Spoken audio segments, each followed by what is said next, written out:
Hello friends, welcome back to my channel learn with Richa. आज हम कक्षा 10वीं मैथ्स प्रैक्टिस सेट ए के आगे के प्रश्नों को हल करेंगे। तो वार्षिक परीक्षा में यदि आप अच्छे अंक लाना चाहते हैं तो आपका प्रैक्टिस सेट भी लगाना अनिवार्य है। तो आप आइए मेरे साथ प्रश्नों का अभ्यास कीजिए। तो प्रश्न है, दो संपूरक कोणों में बड़ा कोण छोटे कोण से 18 डिग्री अधिक है, उन्हें ज्ञात कीजिए। आइए देखते हैं। तो दो संपूरक कोणों में, ठीक है ना, तो दो संपूरक कोणों में तो सबसे पहले संपूरक कोण पता होना चाहिए। माना कि दो संपूरक कोण एक्स व वाई है, ठीक है ना। माना कि दो संपूरक कोण एक्स व वाई है। हम क्या जानते हैं, दो संपूरक कोणों का योग कितना होता है? 180 अंश, ठीक है ना।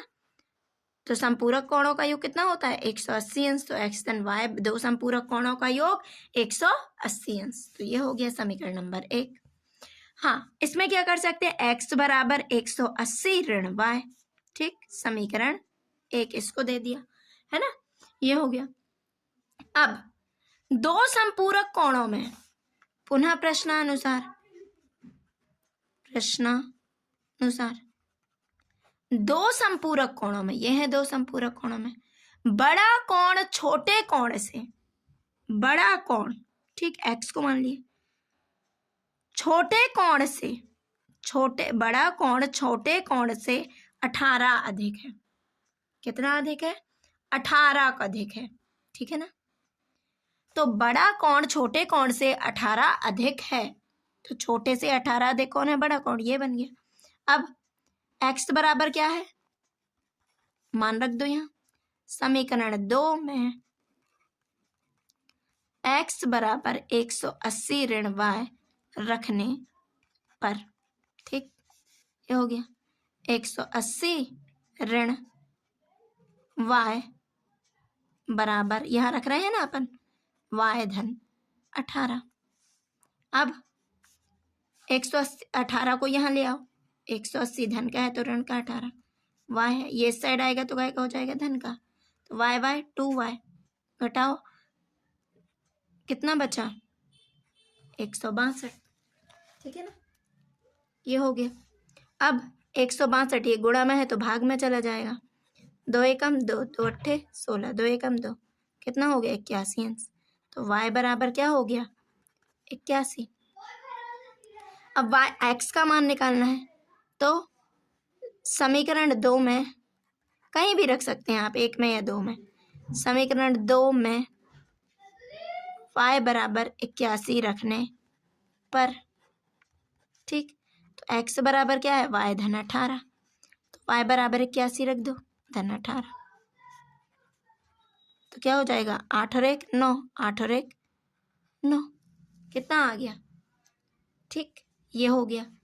x का मान 1 ये हो, अतः दो संपूरक कोणों के मान कितने हो गए? 81 अंश व 99 डिग्री। यह है रैखिक समीकरण युग 7x ऋण 15y बराबर 2, x धन 2y बराबर 3 को विलोपन विधि से हल कीजिए। आइए देखते हैं क्या दिया हुआ है। रैखिक समीकरण युग 7x ऋण 15y बराबर 2 और x धन 2y बराबर 3। तो सबसे पहली बात, हम इसको दे देते हैं समीकरण 1 और इसको दे देते हैं समीकरण 2। तो सबसे पहली बात यह है कि दो चरों में समीकरण है, तो ये दो चरों में तो होगा नहीं हल, है ना। किसी एक को हम कैंसिल करेंगे तब पूरा समीकरण पूरा किस में होना चाहिए? एक चर में होना चाहिए, तभी वो क्या हो पाएगा? हल हो पाएगा। तो हम क्या करेंगे, या तो x को कैंसिल करने की कोशिश करेंगे या y को, ठीक है ना। तो हम, ठीक है, x के गुणांकों को समान करने की कोशिश करते हैं। आप जिसके गुणांकों को एक सा करना चाहती हैं उसको कर सकती हैं। तो जैसे हम x के गुणांकों को एक समान करना चाहते हैं, तो समीकरण 2 में दोनों पक्षों में आप 7 का गुणा करोगे और समीकरण 1 में x का गुणांक यहाँ क्या है? 1, है ना, कुछ नहीं है तो क्या है? 1, और 1 का समीकरण 1 में गुणा करोगे, ठीक है ना। तो देखिए, तो समीकरण 1 के दोनों पक्षों में x का गुणांक क्या है 1, जिसको समान कर रही हो उसी के गुणांकों का एक, जैसे x के गुणांक समान कर रही हो तो दो में समीकरण 2 में x का गुणांक क्या है 1, तो 1 का गुणा इस पूरे में करोगी, इसमें क्या है 7, इसका गुणा इस पूरे दूसरे समीकरण में करोगी। ठीक है ना। तो समीकरण 1 के दोनों पक्षों में 1 का गुणा करने पर, ठीक, तो 1 का गुणा करोगे तो कितना आएगा, वही आएगा, कोई अंतर नहीं आएगा। 7x ऋण 15y बराबर 2, समीकरण 3। ठीक, अब समीकरण 2 के दोनों पक्षों में 7 का गुणा करने पर, ठीक, तो चलो 7 दोनों पक्षों में, तो ये लिख लो 2 में कर रहे हैं, तो क्या है x धन 2y और यहाँ 3 गुणे 7, दोनों साइड करना, नहीं तो आप एक साइड कर दो एक साइड भूल जाओ। ठीक है ना, कोई भी चीज होगी गणित में दोनों पक्षों में होती है। ठीक है ना। तो 7x धन 14y बराबर 3 7 21, ये हो गया समीकरण 4। अब समीकरण 3 और समीकरण 4 चलो लिख लेते हैं। 7x ऋण 15y बराबर 2, 7x धन 14y बराबर 21। ठीक, अब ये देखो यहाँ पर धन के चिन्ह ये जुड़ जाएगा, लेकिन अब हमें क्या करना है कैंसिल, तो हम क्या करेंगे घटाएंगे, तो ये कर दो, घटाने का चिन्ह लगा दो, है ना। तो क्या करना पड़ेगा, घटाना पड़ेगा, और जब घटाएंगे है ना तो चिन्ह क्या हो जाएंगे, बदल जाएंगे, यहाँ क्या हो जाएगा ऋण, ठीक, यहाँ क्या हो जाएगा ऋण, और ये भी ऋण। ठीक, अब आप ये चिन्हों को मत देखिए, ये नीचे वाले कहलाएंगे, तो 7 में से 7 गए कैंसिल। अब ये भी ऋण का ये भी ऋण का, इन दोनों क्या हो जाएंगे, जोड़ेंगे, 5 4 9, 1 और 1 2, तो ऋण 29y बराबर 21 में से 2 गए 19 ऋण के, तो ऋण से ऋण कैंसिल, y बराबर 19/29, ये हो गया। अब y बराबर 19/29 है, आप इसको किसी भी समीकरण में रख दीजिए जहां आपको सरल लगे, है ना। तो मेरे हिसाब से तो समीकरण 2 ज्यादा सरल दिख रहा है, तो आप समीकरण 2 में रख दीजिए। तो y बराबर 19/29 समीकरण 2 में रखने पर, तो रखो x धन 2y बराबर 3, तो क्या है x धन 2y बराबर 19/29 बराबर 3, तो 19 दूनी 38, 38/29 बराबर 3, तो x बराबर 3 ऋण 38/29, तो क्या हो जाएगा 29, एलसीएम 29, 29 में 3 का गुणा करो, 3 नाम 27, 2 बचे, 3 दूनी 6 2 8 38, 9 4 कितना बचा 5/29, तो ये हो गया हमारा आंसर। ठीक, तो x का मान 59/29 और y का मान 19/29, ये हो गया हमारा आंसर। इस तरह से हम प्रश्नों को हल करेंगे। हाँ, यहाँ क्या हो जाएगा 4, 8 है ना, यहाँ 9 नहीं है 8 है, तो क्या बचेगा 4। ठीक, तो आंसर हो गया 49/29 और 19/29, ये हमारे x और y के मान हो गए। ठीक, एक ठोस एक अर्धगोले पर खड़े एक शंकु के आकार का है, जिनकी त्रिज्या 1 सेंटीमीटर है तथा शंकु की ऊंचाई उसकी त्रिज्या के बराबर है। इस ठोस का आयतन पाई के पदों में ज्ञात कीजिए। आइए देखते हैं। तो हमें क्या, एक ठोस, सबसे पहले जो ठोस है अर्धगोले पर खड़े, ये है अर्धगोला, अर्धगोले पर खड़े एक शंकु के आकार का है। ठीक, अर्धगोले पर खड़े एक शंकु के आकार का है, जिनकी त्रिज्याएं, दोनों की त्रिज्याएं चाहे शंकु हो चाहे अर्धगोला, कितनी है 1 सेंटीमीटर। ठीक है ना, और शंकु की ऊंचाई और उसकी त्रिज्या क्या है? बराबर है। शंकु की ऊंचाई और उसकी त्रिज्या क्या है? बराबर। तो जितनी त्रिज्या है उतनी ही क्या होगी? ऊंचाई h, 1 सेंटीमीटर। तो ठोस का क्या निकालना है? आयतन। तो ठोस का आयतन निकालने के लिए आपको क्या करना होगा कि ये किस किस से मिलकर बना है? अर्धगोले से और शंकु से। तो अर्धगोले का आयतन धन शंकु का आयतन। आइए देखते हैं। तो लिखोगे एक ठोस अर्धगोले व शंकु से मिलकर बना है। ठीक है ना? अर्धगोले की त्रिज्या, अर्धगोले की त्रिज्या बराबर शंकु की त्रिज्या बराबर r बराबर 1 सेंटीमीटर। बराबर है ना? उसमें बोला है कि उनकी जिनकी त्रिज्याएं 1 सेंटीमीटर, मतलब दोनों की त्रिज्याएं। ठीक। अब शंकु की ऊंचाई उसकी त्रिज्या के बराबर है। शंकु की ऊंचाई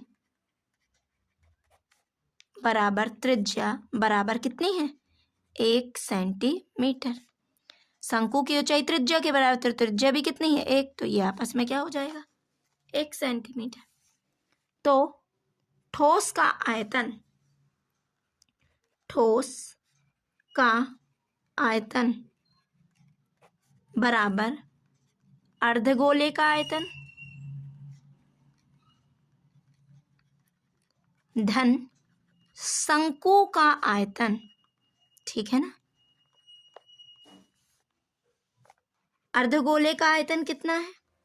2/3 पाई आर क्यूब। शंकु का आयतन 1/3 पाई आर स्क्वायर एच। क्या कॉमन है? 1/3 पाई, क्या कॉमन है? R square. ठीक है ना? तो बचा क्या? 2 आर धन क्या बचा? एच।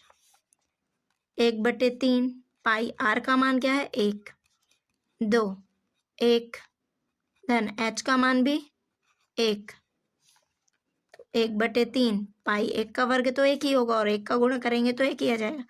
2 एकम 2 धन 1। 1/3 गुणित पाई बराबर 3, 3 एकम 3, 3 एकम 3, कितना आ गया? बराबर पाई घन सेंटीमीटर। है ना? तो ठोस का आयतन, अतः ठोस का आयतन क्या होगा? पाई घन सेंटीमीटर। खिलौना त्रिज्या 3.5 सेंटीमीटर वाले एक शंकु के आकार का है। एक खिलौने की त्रिज्या, ठीक है ना, 3.5 सेंटीमीटर वाले एक शंकु के आकार का है, जो उसी त्रिज्या वाले एक अर्धगोले पर अध्यारोपित है ना? उसी त्रिज्या वाले अर्धगोले पर अध्यारोपित कौन है? शंकु। ठीक है ना? इस खिलौने की संपूर्ण ऊंचाई 15.5 सेंटीमीटर है। तो इस खिलौने का संपूर्ण पृष्ठीय क्षेत्रफल ज्ञात कीजिए। आइए देखते हैं। खिलौने की त्रिज्या 3.5 सेंटीमीटर वाले एक शंकु के आकार का है। तो सबसे पहली बात यह है कि खिलौना किस किस से मिलकर बना है? एक अर्धगोले से और एक शंकु से। और जो शंकु है उसी त्रिज्या वाले अर्धगोले पर अध्यारोपित है। तो ये है चित्र, ये है अर्धगोला और उसी पर क्या अध्यारोपित है? अर्धगोले पर अध्यारोपित कौन है? शंकु। ठीक है ना? उसी त्रिज्या वाले एक अर्धगोले पर अध्यारोपित है। तो ये हो गया। त्रिज्या कितनी है? 3.5 सेंटीमीटर। और खिलौने की संपूर्ण ऊंचाई कितनी है? वो 15.5 सेंटीमीटर। ठीक। अब यहां से यहां तक की दूरी कितनी होगी? ये त्रिज्या ही कहलाएगी ना। तो कितनी होगी? 3.5। तो ये है 3.5। तो 15.5 में से 3.5 घटा देंगे तो कहाँ तक की दूरी आ जाएगी, ये यहाँ से यहाँ तक की दूरी पता चल जाएगी। तो कितना आ जाएगा, 12 सेंटीमीटर। ठीक, तो आइए देखते हैं। तो खिलौने की त्रिज्या बराबर खिलौने की त्रिज्या r बराबर कितनी है, 3.5 सेंटीमीटर। ठीक, शंक्वाकार खिलौने की संपूर्ण ऊंचाई, मतलब कितना लंबा है खिलौना, कितनी है, 15.5 सेंटीमीटर। तो शंक्वाकार भाग की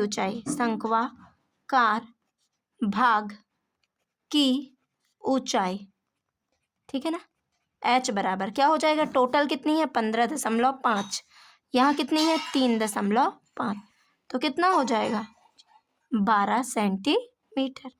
कितना हो गया 12। तो संपूर्ण पृष्ठीय क्षेत्रफल किस किस से मिलकर बना है, तो अर्धगोले का वक्र पृष्ठीय क्षेत्रफल धन क्या हो जाएगा, अर्धगोले का वक्र पृष्ठीय क्षेत्रफल धन क्या हो जाएगा, शंकु का वक्र पृष्ठीय क्षेत्रफल। तो शंकु के वक्र पृष्ठीय क्षेत्रफल के लिए हमें क्या पता होनी चाहिए, पाई आर एल होता है, तो हमें इसकी तिर्यक ऊंचाई पता होनी चाहिए, है ना। ये तो पता चल गया ये 12 है, लेकिन ये नहीं पता, तो क्या हो जाएगा, l² बराबर r² प्लस h²। तो r का मान क्या होगा, 3.5 का वर्ग और h का मान 12 का वर्ग l²। तो l² बराबर क्या हो जाएगा, 3.5 का वर्ग, 5 25, 3 चौके 12, 2 संख्या बाद दशमलव, और 12 12 में 144, जोड़ो क्या होगा, 4 2 6.25, 4 2 6, 4 और 1 5, 1, ये हो गया l²। तो l बराबर क्या हो जाएगी, यहाँ रूट लग जाएगा 156.25। तो इसका वर्गमूल निकालना है, इसका गुणनखंड निकालिए तो क्या आएगा, इसका मान 12.5 सेंटीमीटर। ठीक है, तिर्यक ऊंचाई क्या आ गई, 12.5 सेंटीमीटर। ठीक, अब आइए देखते हैं, संपूर्ण पृष्ठीय क्षेत्रफल बराबर क्या होगा, खिलौने का संपूर्ण पृष्ठीय क्षेत्रफल किस किस से, अर्धगोले का वक्र पृष्ठीय क्षेत्रफल धन शंकु का वक्र पृष्ठीय क्षेत्रफल।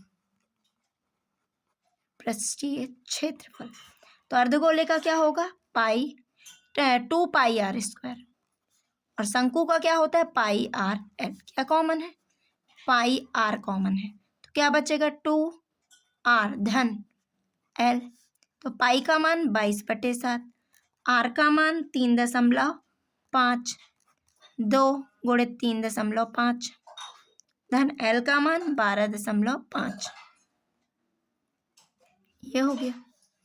तो 22/7 गुणित इसको 35/10, दशमलव यानी 1 और दशमलव के बाद 1 अंक है तो 1 0, तो 35 दूनी 70 धन 12.5। तो क्या हो जाएगा, 7 एकम 7, 7 पाना 35, 5 एकम 5, 5 दूनी 10, तो हम 2 2 11 22 11, और ये क्या हो जाएगा, जोड़ेंगे तो 5 12 7 19.5, गुणा करेंगे 11 5 55, 11 9 99, और 100 104, तो कितना 4 10 हाथ लाए तो 11 10 क्या हो जाएगा 21, एक संख्या बाद दशमलव, क्षेत्रफल सेंटीमीटर स्क्वायर। तो क्या हो जाएगा, अतः खिलौने का संपूर्ण पृष्ठीय क्षेत्रफल 214.5 सेंटीमीटर स्क्वायर होगा। यदि आपसे यहाँ वर्गमूल निकालते नहीं बन रहा है तो आप मेरी निदानात्मक कक्षाओं हेतु मॉड्यूल में ये क्वेश्चन को मैंने गुणनखंड विधि से निकाल कर किया है, तो आप वहाँ जाकर निकालना सीख सकते हैं। अगला प्रश्न है, निम्नलिखित सारणी 35 नगरों की साक्षरता दर प्रदर्शित करती है, तो माध्य निकालिए। तो हमें क्या निकालना है, माध्य। ठीक है ना, तो आपसे जो विधि बनती है आप उस विधि से कीजिए। मोस्टली बच्चों को प्रत्यक्ष विधि सरल लगती है तो आप उसी विधि से कीजिए। ठीक है ना। तो आइए देखते हैं। तो सबसे पहले आप माध्य निकाल रहे हैं तो सबसे पहले सारणी बना लीजिए। ठीक,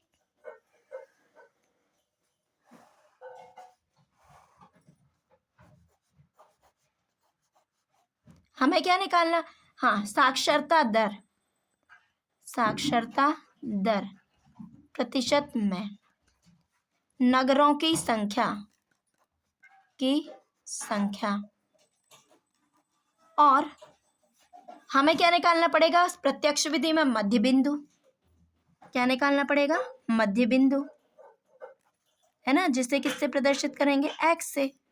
ठीक, और फिर इसको दे देंगे नगरों की संख्या, क्या कहलाएगी, एफ, आवृत्ति, और इसे क्या कह देंगे, इसका गुणा एफ एक्स। ठीक, तो क्या हो जाएगा, ये क्या है, 45 से 55, 55 से 65, 65 से 75, 75 से 85, 85 से 95, ये दी हुई है। ठीक है ना। तो नगरों की संख्या क्या है, 3, 10, 11, 8, 3। तो 45 और 55 का मध्य बिंदु क्या होगा, मध्य बिंदु निकालते बनता होगा ना वर्ग चिन्ह, है ना, इन दोनों को जोड़ के 2 से भाग दे दीजिए, या आपसे सीधी सी बात, इनका मध्य बिंदु निकालना है 45 और 55 के बीच में।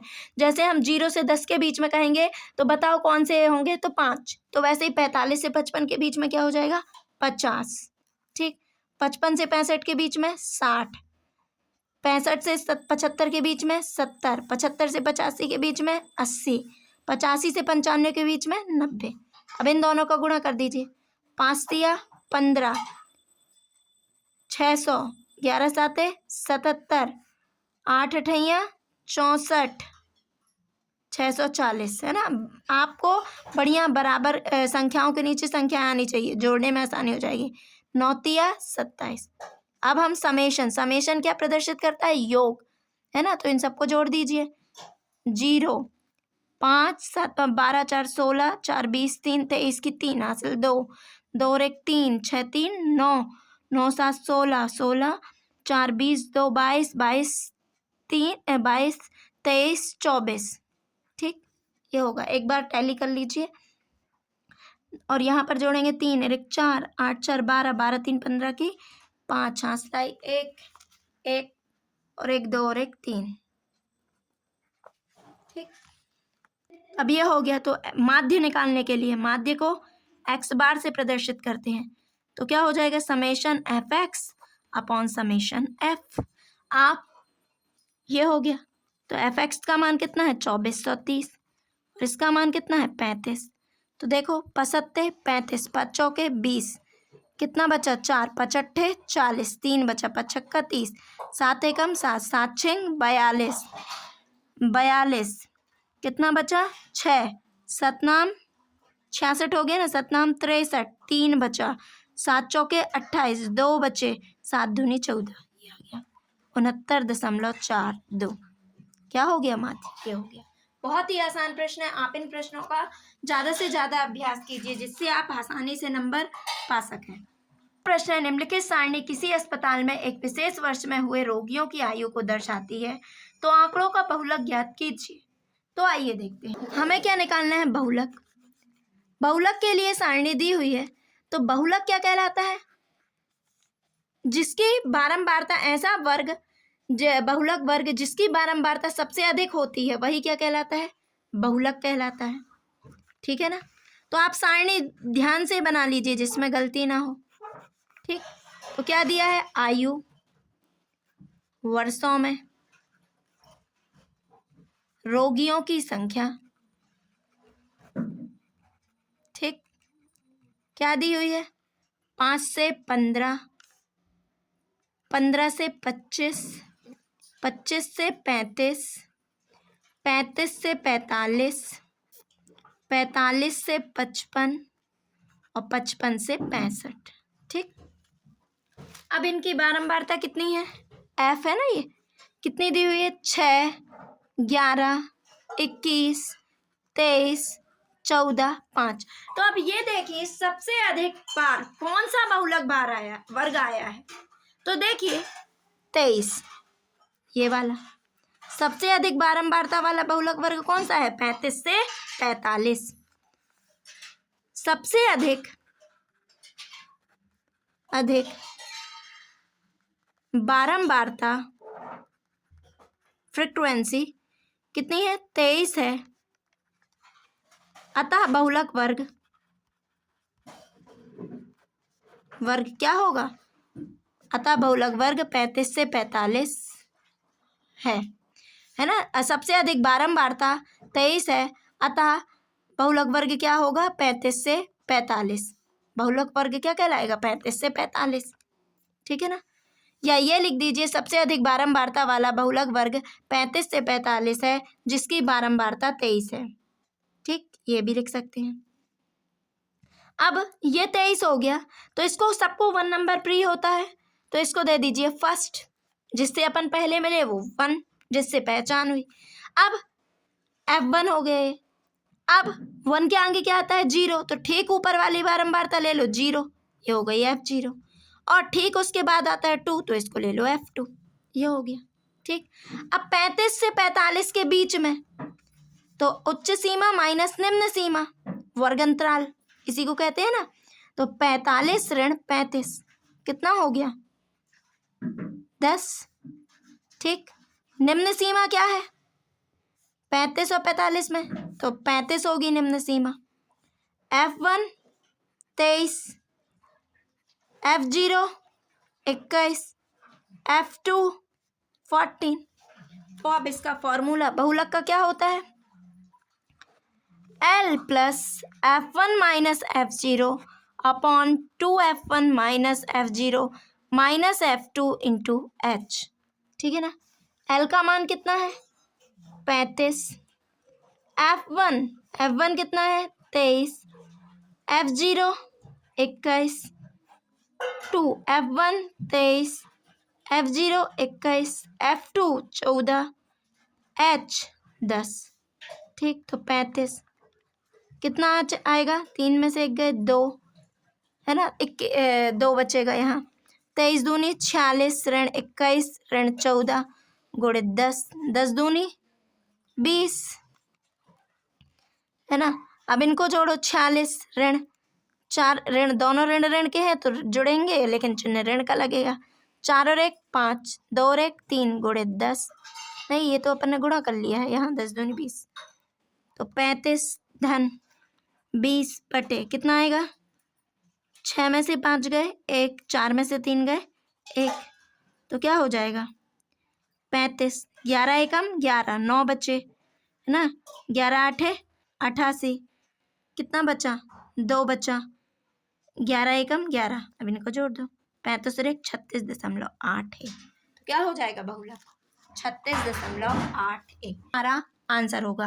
आप इन प्रश्नों का ज़्यादा से ज़्यादा अभ्यास कीजिए, बिल्कुल भी टफ नहीं है, और मेरे साथ जुड़े रहिए, और मेरे चैनल को ज़्यादा से ज़्यादा लाइक शेयर एंड सब्सक्राइब कीजिए। Thank you for watching.